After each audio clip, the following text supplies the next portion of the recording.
रत भव विरत नित बंदम भक्त उदार।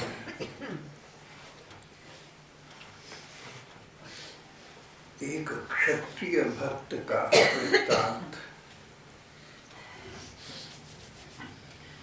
सुदर्शन सिंह एक बहुत अच्छे हमारी देश की भक्त और लेखक रहे हैं। भक्त और लेखक सुदर्शन सिंह की कई पुस्तकें प्रकाशित हैं और उनके लेख कल्याण नाम की धार्मिक पत्रिका में प्रायः छपते रहे।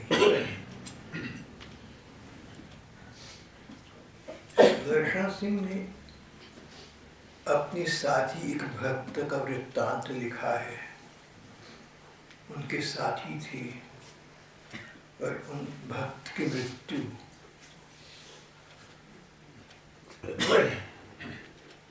अधिक समय तक भक्त जिए नहीं, मृत्यु हो गई थी। उनका वृत्तांत यहाँ पर भक्त लेखक सुदर्शन सिंह ने प्रदान किया हुआ है। लेखक कहते हैं कि शरीर छूटते समय प्रायः मनुष्य की वृत्ति स्वप्न किसी हो जाती है। जैसे आप लोग, हम लोग सोते समय स्वप्न देखते हैं, अच्छे बुरे जैसे भी देखते हैं, उन पर हमारा भी वश नहीं होता। If there were dreams to sell, what would you buy? अगर सपने बिक रहे होते, आप क्या खरीदते? If there were dreams to sell, what would you buy? आप जानते हैं ये एक कविता की पंक्ति है और कहाँ से ली गई है? सरोजिनी नायडू हमारे देश की बहुत बड़ी भक्त थी, देशभक्त। देश के लिए उन्होंने बहुत कुछ किया। कवयित्री थी, कुछ समय हैदराबाद रही थी। उन्होंने अनेक कविताएं लिखी। एक कविता का शीर्षक है If there were dreams to sell, what would you buy? क्या सपने हैं आपके जो अगर हो सकता होता तो आप साकार करना चाहते? सरोजिनी नायडू इस देश की पहली राज्यपाल थी जो उत्तर प्रदेश में नियुक्त की गई थी। महात्मा गांधी की श्रद्धालु शिष्या थी। चलो, यहाँ तो वृत्तांत ही चल रहा है कि मृत्यु के समय मनुष्य की मनोदशा ऐसी होती है जैसी स्वप्न के समय, यानी सपनों पर हमारा अधिकार नहीं होता।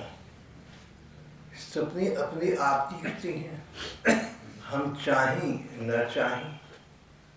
कई सपने तो हम कभी भी देखना नहीं चाहेंगे लेकिन दिख जाते हैं। कई सपने अच्छे दिखते हैं, हम बार बार दिखना चाहेंगे पर हो सकता है बार बार ना दिखें। जिस प्रकार सोए व्यक्ति की स्वप्न में अवस्था होती है, उस प्रकार मरणासन्न व्यक्ति के मन की दशा मृत्यु के समय होती है। उस अंत काल में अपनी चित्त वृत्ति पर अपना वश नहीं रहता। क्या सोचना चाहिए, क्या नहीं सोचना चाहिए, उस समय मन ऐसा विवेक विचार नहीं कर पाता। उस मनोदशा में जो अपने आप विचार आएंगे अंत समय मृत्यु के क्षण में, वो वही होंगे जो जीवन भर आपके जीवन काल में प्रबल सबल रही हैं, स्ट्रॉन्ग रही हैं, इररेजिस्टिबल रही हैं। अगर कहीं किसी से ईर्ष्या द्वेष पाली रही हूं तो वो मन में आ जाएंगे। अगर कहीं किसी के प्रति आसक्ति हो, ममता हो, मन आसक्त रहता हो किसी व्यक्ति, वस्तु या द्रव्य में, तो उसका विचार हावी होएगा हमारे मन पर। इसी तर्क से, इसी न्याय से अगर मन ने भगवान का चिंतन भजन किया हो तो अंत समय में उसका विचार आएगा। अगर जीवन सदाचारमय रहा हो, शुद्ध पवित्र, सबके प्रति हितैषिता से संपन्न, न राग न द्वेष,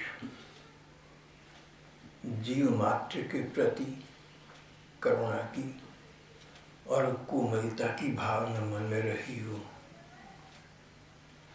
तुम्हारी मीठी बोली रही हो, मृदुल वाणी, सद्व्यवहार, भजन न भी करें, भजन करें तो सर्वोत्तम है, सो तो है। एक व्यक्ति यदि भजन नहीं करता पर उसके जीवन में ये सब गुण हैं तो अंत समय में उसकी वृत्तियां सात्विक रहेंगी,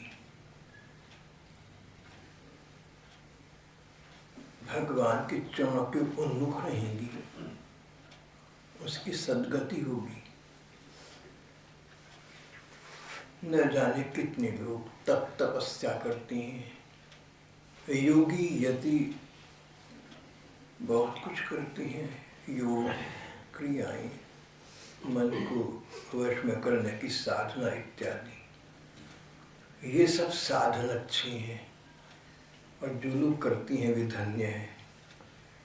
पर ये सब साधन जो लोग नहीं करते, बिल्कुल नहीं करते, न त्याग, न तपस्या, न योग, न कोई इस प्रकार की व्यायाम की क्रिया, कुछ नहीं करते, पर मन हितैषिता से अभिभूत है, मन में दूसरों के प्रति प्यार है, स्नेह है, करुणा है,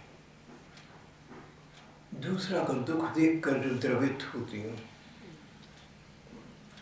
जिनका हृदय ऐसा कि अपने कष्ट को तो सहन करने, शांत रहकर, मौन रहकर,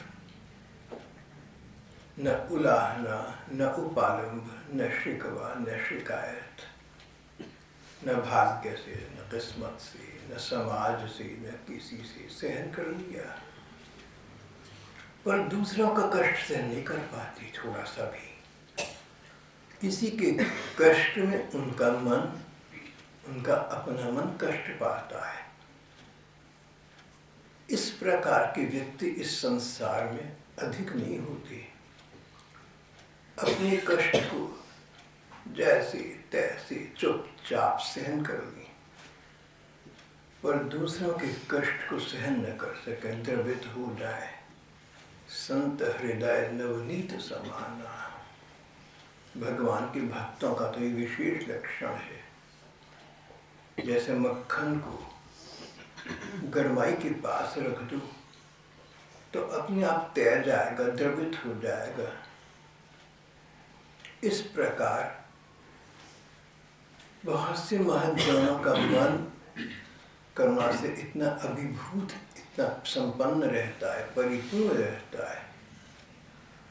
किसी को कष्ट हो तो इनको कष्ट अधिक हो जाता है।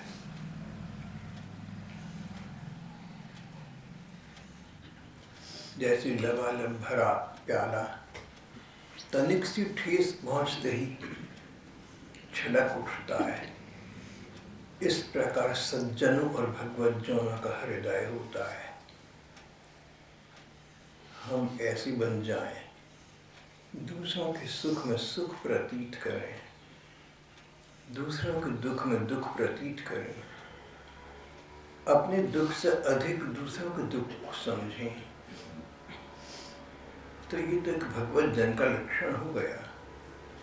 इस प्रकार के स्वभाव और व्यवहार का व्यक्ति त्याग तपस्या करे न करे, भगवान को तो प्रिय लगता है। उसका संरक्षण भगवान स्वयं करते हैं।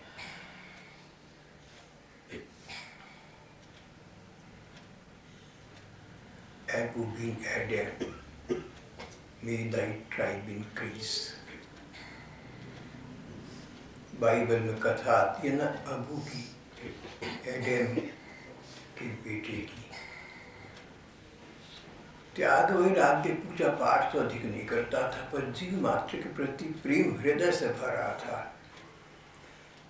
जन्नत से उतर कर एक फरिश्ता आया, स्वर्ग से एक देवदूत उतरा। उसने कहा कि जो भगवान को प्रेम करते हैं उनमें तो तेरा नाम नहीं है भैया, पर जिनसे भगवान प्रेम करते हैं उस सूची में तेरा नाम सबसे ऊपर है। शायद लाई हंट की ये कविता आपने कभी किसी कोर्स में पढ़ी हो। Abu bin Adam, may his tribe increase above one night.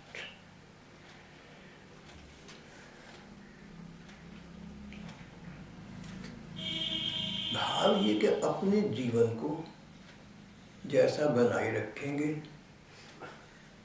जीते समय जो वृत्ति मन में सर्वोपरि होगी, मृत्यु के समय वही वृत्ति उभर कर अपने आप आ जाएगी।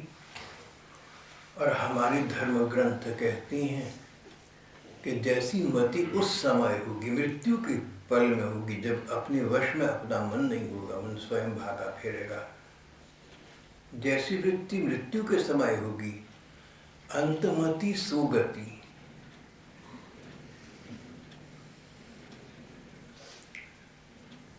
अपना जीवन, पूरा जीवन ऐसा बना लेना चाहिए हमें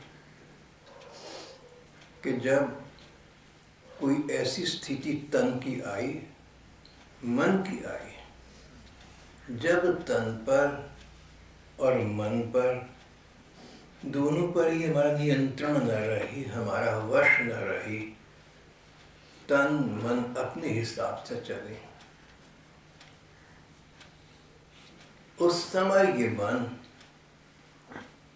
सच्चिंतन करे, सत्व चिंतन करे, भगवत चिंतन कर सके, तो सद्गति को प्राप्त स्वयं कर देगा। भक्त लेखक सुदर्शन सिंह अपने साथी एक क्षत्रिय भक्त का वृत्तांत लिखती हैं।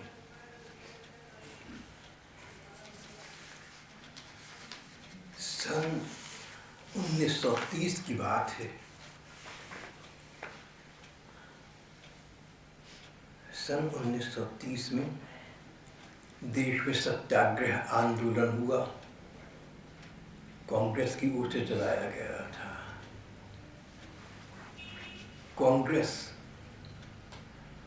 वो कांग्रेस जिसके सभी सदस्य एक ही बात जानती थी, उत्सर्ग करना, देश की स्वतंत्रता के लिए, लोगों के भले के लिए बलिदान करना, यानी अपने सुखों को न्यौछावर कर देना। सत्याग्रह में उस समय आंदोलनों में अगर आप स्वतंत्रता सैनिकों के इतिहास पढ़ें तो सभी ने बलिदान किए, सभी के परिवार ने कष्ट उठाई। स्वयं कष्ट उठाना एक बात है, पर पत्नी बच्चों को भूखा देखना, नंगा देखना बड़ा कठिन काम है। हमारी स्वतंत्रता सेनानियों ने ऐसा किया है। हमारा देश तो, हम लोग तो सदा सदा के इनके कर्ज में जकड़े हुए भैया, हम तो उनके ऋण से ऋण हो सकते ही नहीं। सच बात है। इस प्रकार की जो कांग्रेस उन दिनों थी, जिसका लक्ष्य, जिसका एकमात्र लक्ष्य देश की स्वतंत्रता, देश के स्वाभिमान की रक्षा करना था, भले ही अपने को कुर्बान करना पड़ जाए, भले ही क्या कर ही दिया उन्होंने। तो सत्ता तो थी नहीं हाथ में, इसकी सत्ताग्रस्त होने का, इस सत्ता लोलुप होने का तो प्रश्न ही नहीं था। तो तत्कालीन कांग्रेस ने महात्मा गांधी के नेतृत्व में सत्याग्रह आंदोलन किया। ये क्षत्रिय भक्त उसमें जो उन दिनों कानून से बनी अंग्रेजी सरकार थी उसके द्वारा जेल में डाल दिए गए। ये शब्द जो मैंने बोला गांधी जी से उधार लिया है, कानून से बनी सरकार, अंग्रेजी सरकार। गांधी जी भारत सरकार शब्द बहुत कम प्रयोग करती थी। Government established by law in India, कानून ने अंग्रेजों को हमारा राजा बनाया था। कानून ने, हमने नहीं बनाया, मैंने और आपने नहीं बनाया, मेरे आपके पूर्वजों ने नहीं बनाया, हमारी दादी नानों ने नहीं बनाया। कानून ऐसे बनते गए तो उनके हाथ में राज सत्ता आ गई। Government established by law in India.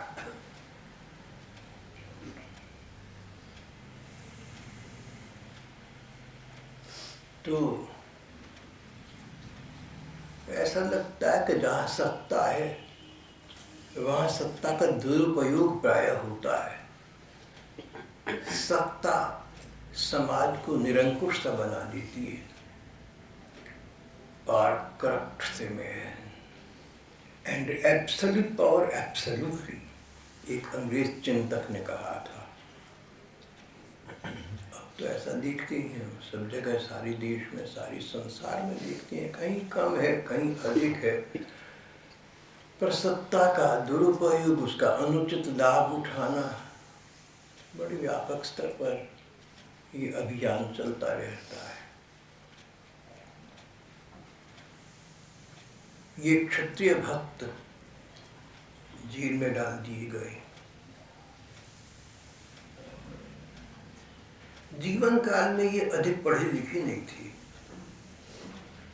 घर पर खेती का काम करती थी। कोई विशेष त्याग तपस्या हो, कोई साधु संत हो गए हो, ऐसा भी नहीं है, साधारण जीवन था। 1930 के सत्याग्रह आंदोलन में सुदर्शन सिंह और ये उनके साथी भक्त जेल में रहे। जेल से छूटकर घर वापस आई।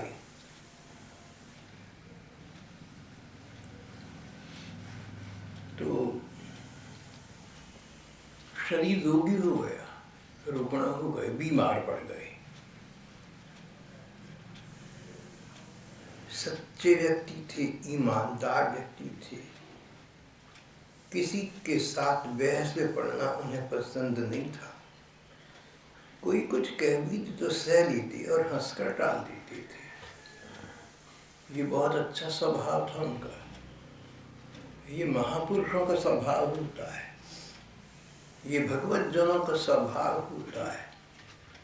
अपना मूल्यांकन करते रहा करो, भक्तों की गाथाएं पढ़ो, महापुरुषों की जीवनी सुनो, तो अपने को देखते रहो कि तुम कितने पानी में हो। अपना मूल्यांकन स्वयं करो, दूसरा करेगा तो तुम्हें शायद जचेगा नहीं, पर अपने मन में झांक कर स्वयं देखो, अपनी अंतरात्मा के स्वर को श्रवण करो, तुम्हें सत्यबोध होगा, तुम्हें तत्वबोध होगा, तुम आत्मोन्नति कर सकोगे, अभ्युदय और निश्रेयस के मार्ग पर चल सकोगे। ये जीवन इहलोक परलोक सुधर जाएंगे। इसके लिए एक साधन महज्जन ने कहा है, वादौ नावलंबा, वाद का आश्रय मत लेना। गांधी जी दोबारा कहूँगा, नारद जी ने लाखों वर्ष पहले ये बात कही, वादौ नावलंबा, वाद विवाद मत करो, बहस मत करो।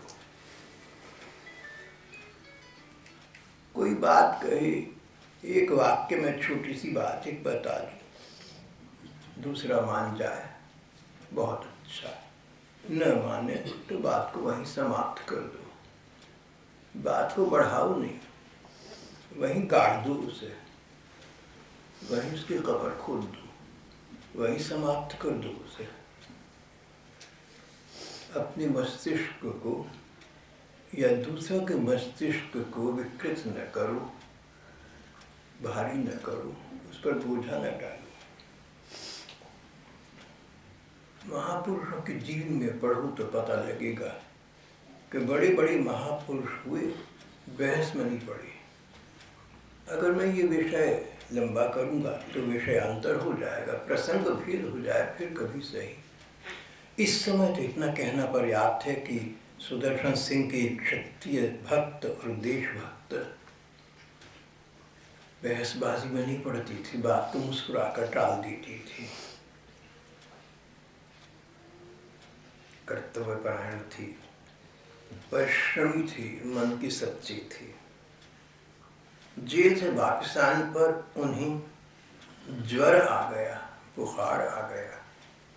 6 महीने तक चारपाई पर पड़ी रही। दिन पर दिन शरीर की व्यवस्था बिगड़ती गई।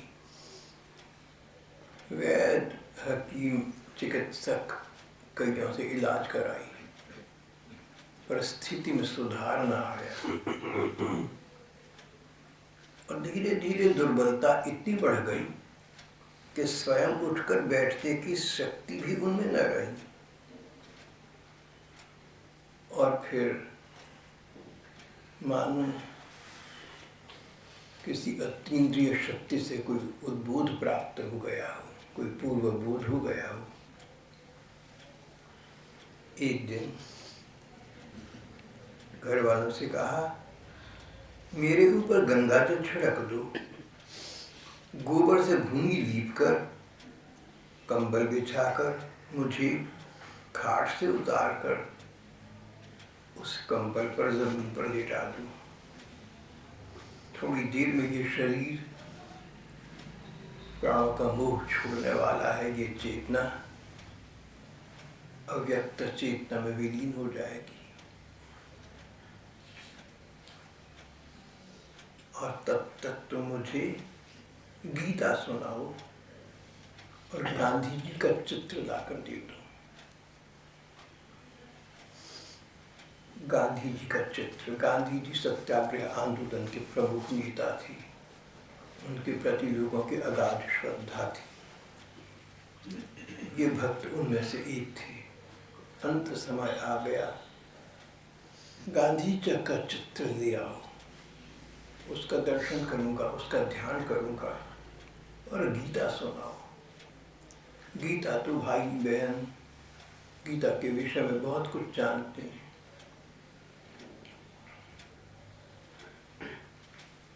गीता एक महासागर की भांति है, समुद्र में खारा पानी भी है। मत्स्य, तिरंगल, जीव सभी हैं और गहरी गोता लगाने वालों के लिए हीरे मोती मणि माणिक्य भी है। जैसा उद्यम करोगे वैसा पाओगे।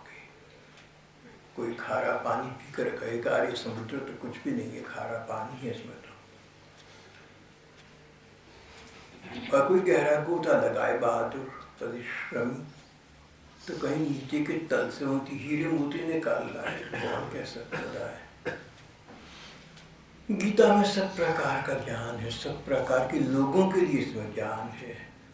तुम जिस प्रकार के हो, जैसा तुम्हारा स्वभाव है, जैसी तुम्हारी योग्यता है, जैसी तुम्हारी सामर्थ्य शक्ति है, उसके अनुसार कोई मंत्र तुम्हें मिल जाएगा। मंत्र मननाय त्रायते इति मंत्रः। जो मनन करने से तुम्हारा त्राण करता है उसको मंत्र कहती है। जीवन की सफलता का मूल मंत्र श्रीमद् भगवद गीता में है, सभी के लिए। कहीं कहीं गीता बड़ी कठिन है, बड़ी जटिल है, बड़ी रूखी है। गीता में रोचकता नहीं है, दिल लगाने की बातें कि तुम्हारा मनोविनोद हो जाएगा, ऐसा तो कुछ नहीं है। छोटे छोटे 700 श्लोकों में मानव जीवन की सफलता के सूत्रों को एकत्रित कर दिया गया। अपने हिसाब से कुछ ले लो तुम और उसको जीवन में ले आओ, जीवन सुधर जाएगा। कम से कम मानसिक शांति प्राप्त होगी और अंत समय सद्विचार मन में आएगी। गांधी जी गीता को बहुत मानते थे। इन भैया ने कहा कि गीता सुना और गांधी जी का चित्र भी दे दो। ये सुनकर कि मुझे नीचे उतार दो, घर के दो रोने लगे। रोना तो आ जाता कि अपना जीवन का साथी, अपना कोई प्रियजन हमसे सदा के लिए ऐसे विदा ले ली कि वापस कभी दिखेगा ही नहीं, और ये भी तो नहीं पता कि उसका क्या होगा, कहाँ चला गया। तो दुख तो होता है, और कहीं कहीं रिवाज के तौर पर भी रोना होता है। जो भी वो घर वाली रो पड़ी, क्रंदन करने लगी। एक दो महिलाएं फूट कर रो पड़ी। इन महात्मा ने घर के लोगों को रोने धोने से मना कर दिया। बोले रोना धोना बिल्कुल मत करो, बस गीता सुनाओ। तुम गीता पढ़ो, मैं गीता सुनूंगा, तुम भी गीता सुनो। जब पढ़ने सुनने के लिए गीता जैसा ग्रंथ पास है तो रोने धोने का क्या लाभ है? रोने धोने से तो कुछ मिलेगा नहीं, दुख के अतिरिक्त। और गीता पढ़ने से जीवित लोगों को जीवन की दिशा मिलेगी और वर्णासन्न व्यक्ति को सद्गति प्राप्त होगी। मुझे गीता सुनाओ। गांव गंगा जी के किनारे था एक बड़ी उच्च कोटि के विद्वान सन्यासी महात्मा वहां विराजते थे। कभी कभी वे इनके घर आया करते थे। उनको सूचना दी गई, वे भागे चले आए। उन विद्वान सन्यासी महात्मा ने इनसे कहा, भैया देखो, गांधी जी भक्त हैं, महापुरुष हैं, सो तो सच है, इस पर कुछ संदेह नहीं, परंतु बेटे मरते समय अपने ध्यान सबको छोड़कर भगवान कृष्ण में लगाओ। एक क्षण सोचकर उन्होंने गांधी जी का चित्र लौटा दिया, भगवान कृष्ण का चित्र मांगा। चित्र को एक टक 2-3 क्षण देखकर अपने हृदय पर रख लिया, नेत्र बंद कर लिए, श्री कृष्ण के रूप का ध्यान करने लगे। देश दुनिया में एक त्रासदी कहिए, एक विडंबना कहिए, ये है कि जो वर्ग, जो समुदाय, जो लोग किसी व्यक्ति को महान मानते हैं,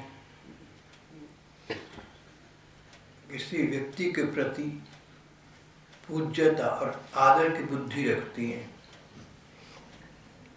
भगवान सरीखा मानते हैं, वही व्यक्ति इसी अपने संत या गुरु के प्रति सच्चे होने के प्रतिकूल के बावजूद उसकी बात को नहीं समझते। मेरठ में योगी जी थे, एक लोगों की उनके प्रति श्रद्धा थी, पांव पकड़ते उनके, चरण स्पर्श करते। तो योगी जी कहते थे बात पकड़ो, लात मत पकड़ो। मेरे पांव पकड़ कर तुम्हें क्या मिलेगा? मेरी बात को पकड़ो भैया, उसको जीवन में स्थान दो। मेरी बात पकड़ो, लात मत पकड़ो। मुझे उनकी ये बात अच्छी ठीक लगती है। तो हमारे देश में ऐसे वर्ग हैं, कोई किसी महापुरुष को मानता है, कोई किसी महापुरुष को मानता है, किसी वर्ग के लोग किसी संत को मानते हैं। बड़े बड़े वर्ग बने हुए हैं, बड़ी बड़ी सदस्य संख्याएं हैं। किसी महापुरुष को या किसी संत को भगवान जैसा मानकर पूजा करते हैं, सो सब तो ठीक है, यहाँ तक तो सो पार सो गुड, इसमें कोई आपत्ति भी नहीं है। भगवान के ऐसे जन तो होते हैं जो भगवान जैसे ही हो जाते हैं, पर उनको भगवान मानना उचित नहीं है। भगवान जैसा तो मान लेना, भगवान जैसे होते हैं सो तो समझ में आता है, सो तो कह सकते, पर भगवान नहीं होते। देश दुनिया की विडंबना है कि जो महापुरुष कहते हैं हम उस पर नहीं चलते, हम उन तक सीमित रह जाते हैं।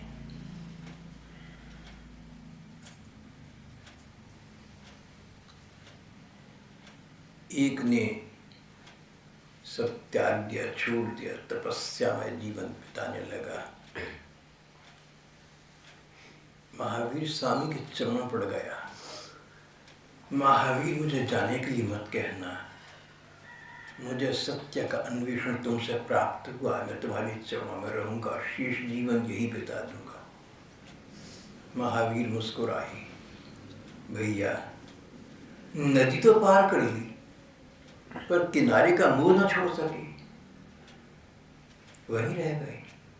अरे गुरु संत तो भगवान का मार्ग दिखाने बताने के लिए हैं, अपने तक तुम्हें सीमित रखने के लिए नहीं है। जो गुरु और जो संत तुम्हें अपने तक सीमित रखे सो तो संत गुरु है ही नहीं, उनसे तो बच कर रहना, बिवेयर ऑफ देम।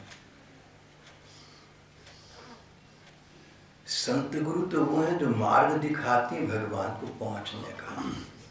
उस मार्ग पर चलना, संत गुरुओं की आज्ञा का पालन करना उनकी सच्ची पूजा है। संत की पूजा उसकी बात को मानकर उसके अनुसार चलना और भगवान को प्राप्त करना, ये संत की पूजा है, ये गुरु की पूजा है। गुरु के पांव पूजना और गुरु का भोग लगाना उसकी पूजा नहीं है। तुम गुरु की मूर्ति का भोग लगा दो, यहाँ बैठकर वहाँ गुरुदेव है, तो गुरुदेव तो वहाँ तो भूखे रहेंगे या कोई और खिलाएगा उन्हें। गुरु की पूजा का अर्थ गुरु की वाक्य के अनुसार चलकर भगवान को पाना है। पर अधिकांश लोग इस बारीकी को नहीं समझ पाते, इस गहराई को नहीं समझ पाते। बड़े बड़े महापुरुषों में लाखों करोड़ों लोगों की श्रद्धा है, सो ठीक है, पर श्रद्धा को कैश करना तो सीखो, उसका लाभ उठाना तो सीखो। रामकृष्ण परमहंस देव, बहुत लोग उनको भगवान मानकर पूजते हैं, पर रामकृष्ण देव ने कभी नहीं चाहा कि उनको भगवान मानकर कोई पूजे।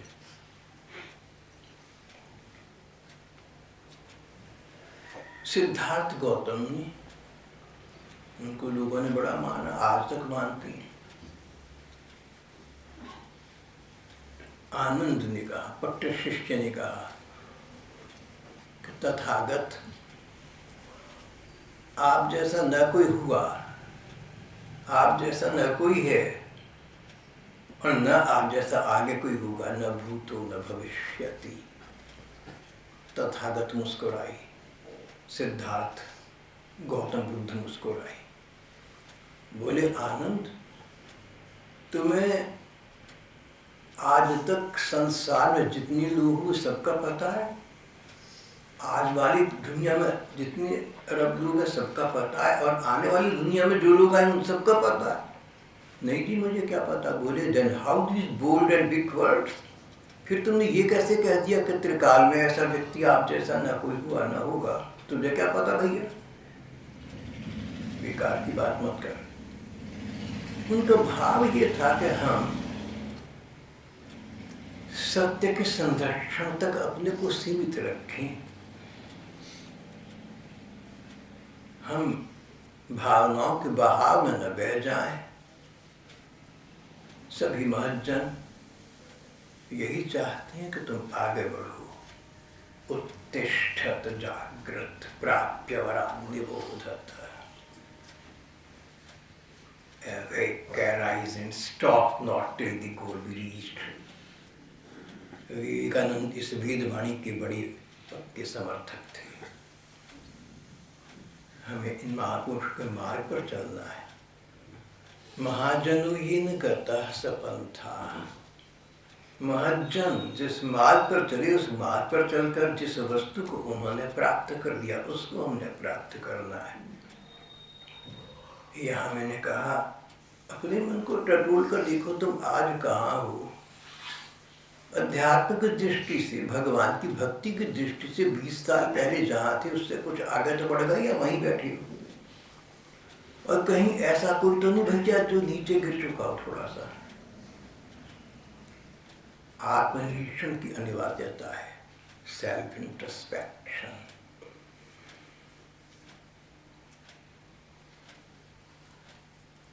तो जो महापुरुष हैं भगवान शरीक हैं, भगवान जैसे हैं, लेकिन भगवान नहीं है। ध्यान करना है भगवान का करो। राजस्थान की परम भक्तिमती श्री मीरा जी ने कहा कि मेरे जीवन में तो दो का ही महत्व है, एक संतों का और एक भगवान का। संत ससुर समान, पिता समान, संत भगवान तक पहुंचाने का मार्ग दिखाने वाली। संत मिले तो मेरा मस्तक उनके चरणों में है। जहां संत मिलेंगे मेरा मस्तक उनके चरणों में होगा, और भगवान मेरे हृदय में रहते हैं। तुम्हारा हमारा माथा संतों के चरणों में हो सो ठीक है, पर हमारे मन में भगवान हूं ऐसा रखना चाहिए। मस्तिष्क महापुरुषों के लिए और मन भगवान के लिए। और गोस्वामी तुलसीदास जी कहते हैं राम से अधिक राम का दासा। मदन मोहन बात को समझ ही नहीं है, ये मैं बाद में बात करूंगा, आपसे विषय भेद हो जाएगा।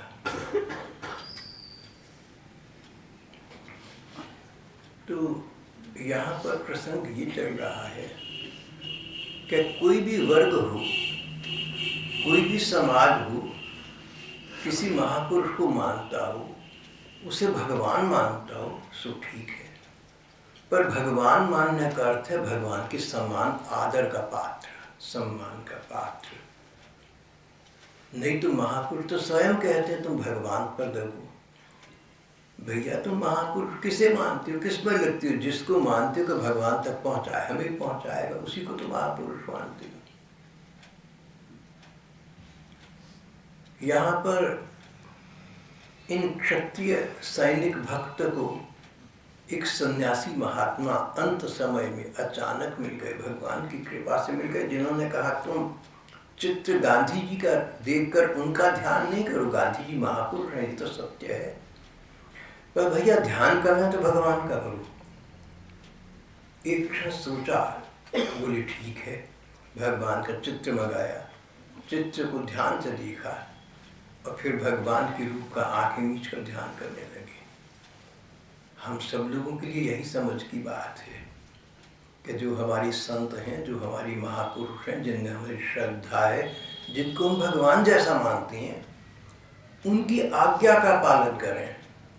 उनकी बात पकड़ो, लात मत पकड़ो, बात पकड़ो। वो कहते भगवान तक पहुँचो, मार्ग बताती हैं, हम उस मार्ग पर चलकर भगवान तक पहुँचे, उन तक सीमित न रह जाएं।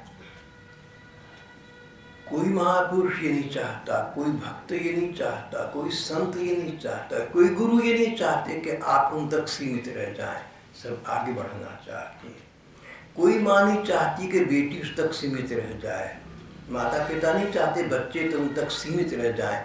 विवाह कर दिया, ठीक स्थान रहा अपनी ओर से, अब तुम भैया उसमें लगो। बेटी ससुराल में प्रसन्न रही, वहाँ के प्रति कर्तव्य पालन करे। माँ ये तो नहीं चाहती कि बेटी घर मेरे पास वापस आ जाए, माँ चाहती है बेटी ससुराल में सुख पाए, वहाँ सबको सुख दे। इस प्रकार का ये मैंने आपको सांसारिक उदाहरण दिया। संसार में तो ये हो सकता है कोई मीरा जी जैसा हो, विवाह हो गया, लेकिन ससुराल से ऊपर स्थान परमपति भगवान को दिया, सो बात तो अलग है, संसार से परे की बात हो गई। पर मैंने साधारण संसार का उदाहरण दिया आपको कि जैसे सामान्य माँ बेटी का अच्छी जगह विवाह करके चाहती है कि बेटी वहीं की बनकर रहे, वापस ना आ जाए। इसी प्रकार संतजन चाहते हैं, गुरुजन चाहते हैं कि हम लोग भगवान में लगें, वापस उनके पास आकर खिच न करें। संतों ने श्रद्धालुओं से क्या लेना है, गुरुओं ने शिष्यों से क्या लेना है? अगर आप सोचें कि आपके गुरुजी आप पर आश्रित है, भगवान पर आश्रित नहीं है, तो फिर आपके गुरुजी को क्या समझा आपने? गुरु कैसा जो आप पर आश्रित है? गुरु तो किसी पर आश्रित नहीं होते।